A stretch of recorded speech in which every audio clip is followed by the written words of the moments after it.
일상생활의 모든 것은 과학적으로 설명이 가능하다고 하는데요. 여러분의 궁금증을 풀어드리는 시간이죠. 한낮의 과학실 이독실 과학 커뮤니케이터와 함께합니다. 안녕하세요. 안녕하세요. 오늘 어떤 이야기 해볼까요? 아마 뉴스에서 보신 분도 있으실 것 같은데요. 지금 미국에서 세계 최초로 돼지의 콩팥을 이식받은 환자가 숨졌다는 소식이 전해졌습니다. 의료진들은 최소 2년은 생존하지 않을까 생각을 했는데 환자가 2달을 넘기지 못했는데요. 이런 걸 보면 동물 장기를 이식한다는 것이 장기가 완전히 망가져서 마땅한 치료법이 없는 환자들에게는 꼭 필요한 마지막 대안으로 주목을 받고 있지만 사실 쉽지 않은 일이거든요. 네. 그래서 물론 동물 장기 이식이라고 하는 거는 윤리적으로도 풀어낼 부분들이 있습니다. 그렇지만 오늘은 과학적으로 동물의 장기 이식이 그러니까 종이 다른 개체 간의 이종 이식이 왜 이렇게 어려운 건지 왜 이렇게 노력하고 있는데 잘 안 되는 건지 이걸 좀 이야기를 해보려고 합니다.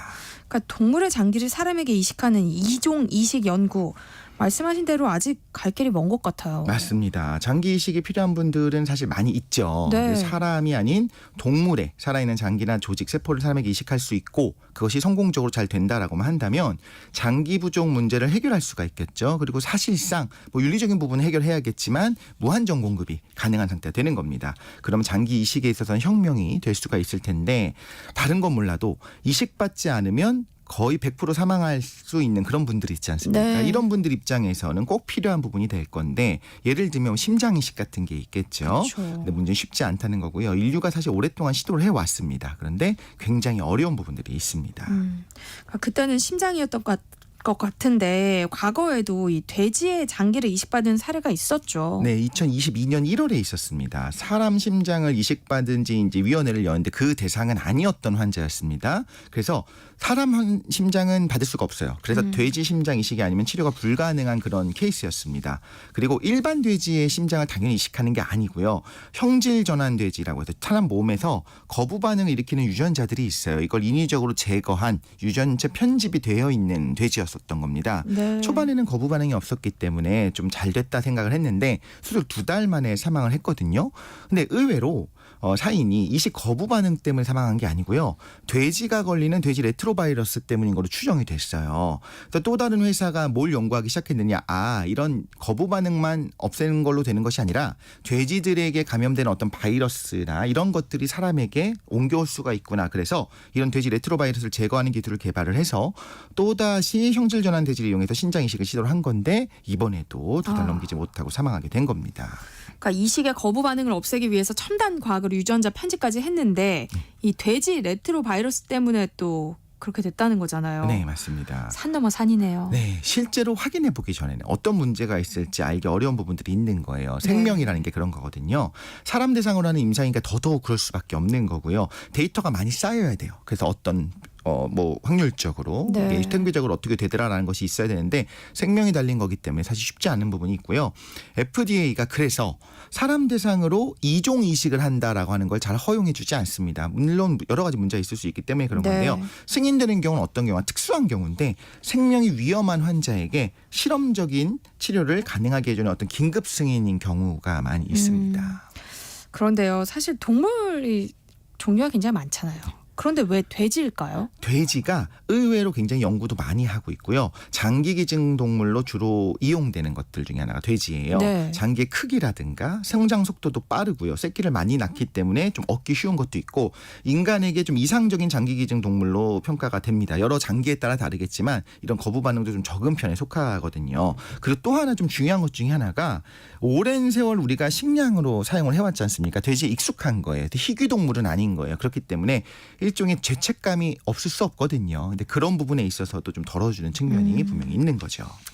어쨌든 동물 장기 이식은 면역 문제에 있어서 어려움을 겪고 있다는 건데요. 앞서 이식 거부 반응을 일으키는 유전자를 제거했다고 했잖아요. 첨단 과학으로. 네. 그럼 어떤 이야기예요? 네, 이식을 거부하는 이유를 우리가 확인하고 그걸 제거를 한 건데요. 왜 거부하느냐? 우리 면역 체계 때문에 그렇습니다. 면역이라고 하는 건 당연히 좀 좋은 거잖아요. 세균과 바이러스 이런 병원균이 들어오면 이걸 싸워서 이기는 제거하는 것을 생각할 수 있는데 사실 이렇게 간단한 문제는 아니고요. 면역은 우리한테 좋은 거, 이로운 건 좀 살려주고 우리에게 해로운 거를 죽이는 그런 게 면역이 아닙니다. 면역은요. 면역 체계를 이룬 세포들이 있지 않습니까? 당연히 하나하나가 의식을 가지고 있고 그래서 저거는 우리한테 좋은 것 같아 살려주자. 저건 나쁜 것 같아 공격하자. 이런 게 아니잖아요. 그러니까 면역은 어떻게 생각해야 되냐면 자기냐 비자기냐 그러니까 셀프냐 넌셀프냐 나냐 남이냐 요거만 구분을 하는 거예요. 네. 자기는 허용해 주는 거고요. 관용을 해주는 거고요. 비자기의 경우에는 무조건 공격을 하게 되는 겁니다. 그럼 이런 생각이 드는 거죠. 세포는 눈에 보이지도 않아요. 그런데 자기인지 비자기인지 이게 외부에서 유래한 건지 우리 몸에 있는 건지 네. 어떻게 구분을 하는 걸까 굉장히 중요한 열쇠고요. 이 내용을 알면 다양한 질환들에 대해서 우리가 이해를 할 수 있기 때문에 오늘 그 부분을 좀 이야기해 보려고 합니다. 그러니까 나와 남을 구분해서 남을 공격한다. 그러니까 이식된 밖의 장기를 공격하는 거네요. 그렇죠. 나한테 꼭 필요한 거다라는 개념은 없는 거예요. 네. 외부에서 들어왔기 때문에 이거는 이물질인 거죠. 남인 거죠. 그래서 공격을 하게 되는 건데 종이 같은 사람에게 이식을 받더라도 일단 비자기로 인식을 합니다. 네. 그렇기 때문에 남으로 인식하니까 공격을 하는 거고요. 그런데 이 경우엔 종이 다르지 않습니까? 이종입니다. 그쵸. 그래서 돼지에서 이식을 했어요. 당연하게 비자기로 인식을 하는 거고 몸의 필요 이런 게 중요한 게 아니고 공격을 하게 되는 겁니다. 네. 세균이나 바이러스 쫓아내는 거랑 동일한 상황이 되는 건데요. 일반적으로 그래서 이식을 받게 되면요. 자기 장기를 이식하는 것이 아니라면 평생 면역을 좀 억제해야 돼요. 그래서 면역 억제제를 함께 살아간다라고 생각해야 될 것 같고요. 그 말은 다른 감염에는 좀 취약해지는 부분들이 있습니다. 네. 그럼에도 불구하고 우리가 이식을 지금도 하지 않습니까? 네. 그 이유는 그만큼 꼭 필요하기 때문이다라고 볼 수 있을 것 같습니다. 그러니까 눈에 보이지 않는 세포인데도 자기인지 남인지 구분한다는 게 참 신기한데요. 일단 우리 면역 체계가 어떻게 돼 있는지부터 좀 살펴볼까요? 예, 이 부분이 좀 저는 예전에 공부를 할 때 사람에 대한 신뢰라고 해야 될까 혹은 자랑스러움, 자존감이 올라가는 포인트가 이었어요. 우리 몸 안에 누구나 지금 듣고 계신 모든 분들 몸 안에 이런 전사들이 있습니다. 네. 그리고 생각해보면 머릿속 상상해보면 뭔가 되게 뿌듯한 부분들이 있어요. 되게 사랑스럽고. 네. 그래서 우리가 나를 지켜주는 우리 방어 시스템을 간단하게 소개를 한번 해드리려고 합니다. 네. 일단 당연히 물리적 장벽이 있습니다. 아주 중요한 거예요. 피부. 점막, 각막 이런 부분들이 장벽이 탄탄하게 서 있으면 생각보다 침입자들이 들어오기가 힘듭니다. 네. 다르게 말하자면요. 장벽이 손상된 경우 말하자면 피부에 상처가 났다 뭐 이게 쓸렸다 이런 경우에도 그 부분으로 인해서 감염이 쉽게 일어나게 되는 거고요. 또 우리 위에는 항상 산이 분비돼서 위산이 있지 않습니까? 네. 이것도 말하자면 먹은 거에서 세균을 1차적으로 좀 걸러주고 죽여주는 거고요. 점막에 있는 점액들이 있는 것도요. 침입을 막기 위해서 있는 거고 이런 경우도 면역에 해당한다고 볼 수 있습니다. 네. 실제로 외부 물질과 싸우는 면역을 우리가 이야기를 할 건데요. 그건 두 가지로 크게 볼 수 있어요. 하나는 선천성 면역. 네. 같은 말입니다. 자연 면역, 내재 면역, 비특이적 면역이라고 하는 1차 면역이 있어요. 그리고 다른 하나는 후천적으로 얻어지는 후천성 면역인데 적응 면역이라고도 하고 특이적 면역이라고도 합니다. 이 두 가지 그러니까 두 팀이 있는 거죠. 네. 이 두 팀 모두가 자기랑 비자기를 구분하는 역할을 하고 있고요. 그 작용에 대해서는 제가 말씀드린 것처럼 선천적이다, 자연적이다, 내재적이다, 비특이적이다. 이게 이 작용들을 설명을 해주거든요. 그래서 우리가 한번 알아보면 스스로를 좀 뿌듯하게 생각할 수 있을 것 같습니다. 나를 지켜주는 두 가지 면역에 대해서 살펴봤으면 하는데요. 네. 일단 선천성 면역을 먼저 알아봤으면 좋겠어요. 네.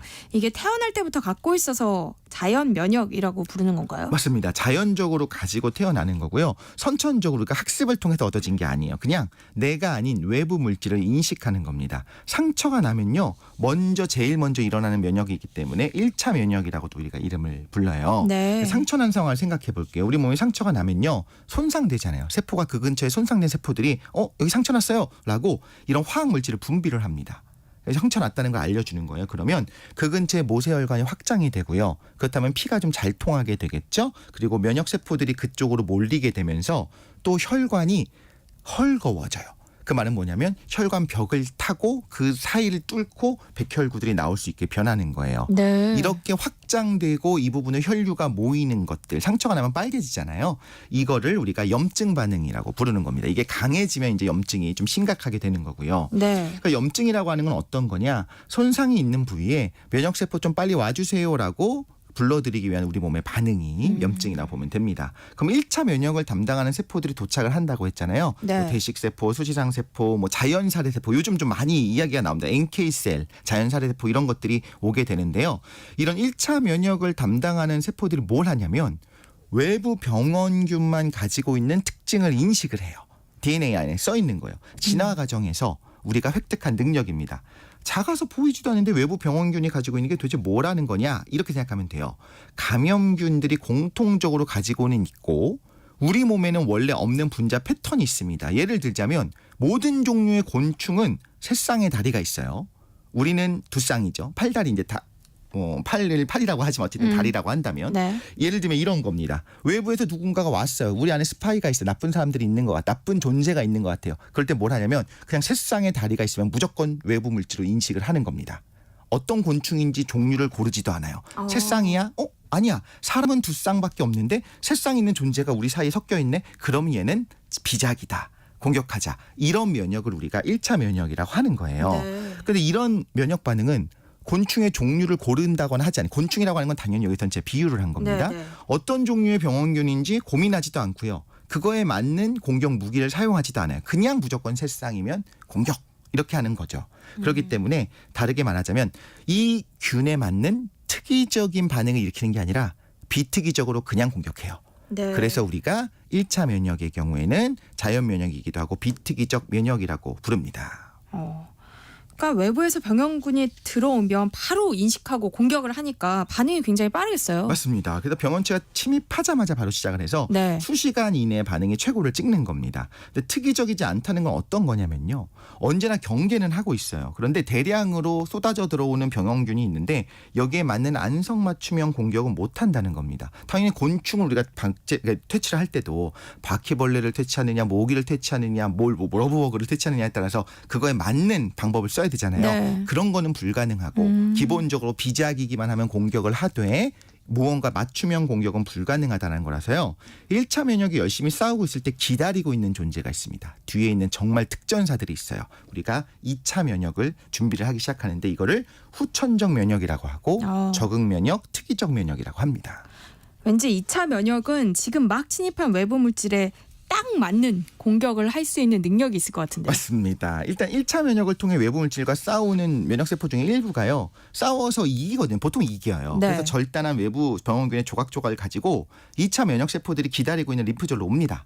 그럼 여기에 B세포와 T세포라고 하는 두 주인공들이 있는데요. 네. 이들이 어떻게 되냐면요. 우리 몸에서 처음부터 만들어질 때 무작위적으로 어떤 부위를 인식하도록 랜덤하게 태어나 있어요. 그래서 다시 말해서 병원균의 우리 조각을 받습니다. 그럼 그거에 맞춤형으로 우리가 설계하는 것이 아니고요. 일단 랜덤한 패턴들을 인식할 수 있게 랜덤한 BT셀들이 기다리고 있는 거예요. 예를 들면 이런 거예요. 훈련을 마치고 나온 B세포가 있습니다. 네. 이 B세포가요. A 모양의 항원을 인식하고 B 모양의 항원을 인식하고 C 모양의 항원을 인식하는 게 아니라 예를 들면 K 모양의 항원만 딱 인식하도록 태어난 거예요. 말하자면 처음부터 그렇게 랜덤으로 태어난 겁니다. 네. 그래서 어떤 B세포는 K 모양을 인식하고 어떤 B세포는 C 모양만 인식하고 어떤 B세포는 Y 모양만 인식하고 그렇게 태어나서 기다리고 있어요. 네. 그런데 K 모양만 인식하도록 이렇게 훈련받고 내가 태어났는데 평생 동안 K 모양의 병원균이 안 들어올 수도 있겠죠. 그렇죠. 그럼 어떤 일이 벌어지냐? 그냥 그대로 삶을 마감하는 겁니다. 그러니까 기다리고 있다가 안 들어오면 그냥 끝나는 거예요. 정리하자면 우리 2차 면역은 특이적 면역을 담당하는 B세포랑 T세포라고 하는 거는 어떤 외부 물질이 들어올지 모르니까 그냥 다양한 모양에 대응할 수 있게 랜덤하게 태어나서 기다리고 있는 겁니다.